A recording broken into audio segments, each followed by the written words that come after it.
The patient is definitely getting the EUS fiducial in preparation for SBRT with our radiation oncologist colleague. But our medical oncologist actually asked for additional core samples because they wanted to run some NGS as well as some additional studies that they have because she's part of a clinical trial. So we're going to actually showcase 2 of the core needles that we currently have available on our unit. I think it looks like we're going to start with the Boston Scientific Acquire S. Yeah, so this is a new needle, sharper than the older version. In terms of suction, do you like slow pull? Do you like? I always use slow pull. Because there's some who actually use no suction, from what I understand. Is that correct? Yeah. I don't know if the panel has a technique you prefer. This is Uzma. I always do slow pull. Yeah. Well, I just.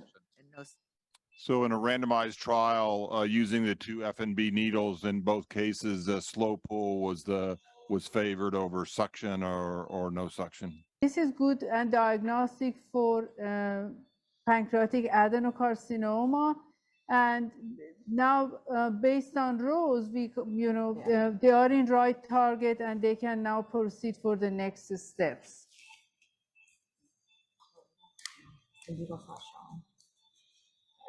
So there you have it. It was a beautiful specimen.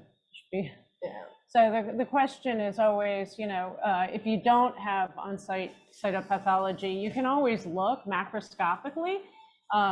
Tissue itself is tan, and you can see the nice core. Anytime you see red, it's usually stringy red, it's usually blood. We switched over to the 22 gauge Expect FNA needle, and the fiducial that we're going to use today is called Lumacoil. It's from Boston Scientific. The diameter is 0.46 millimeters, and it's 5 millimeters in length.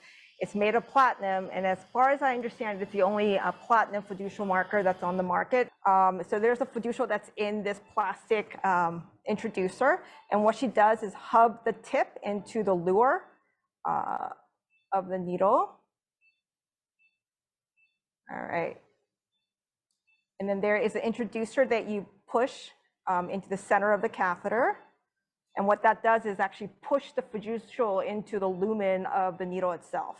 Do any of you guys routinely place these, or do you wait for radonc to ask? So you could tell it's kind of dependent on the institution. I'm just curious. Well, we discussed that in the panel. This is purely a service situation. We don't do this independently. If the radiation oncologists call us, then we do it.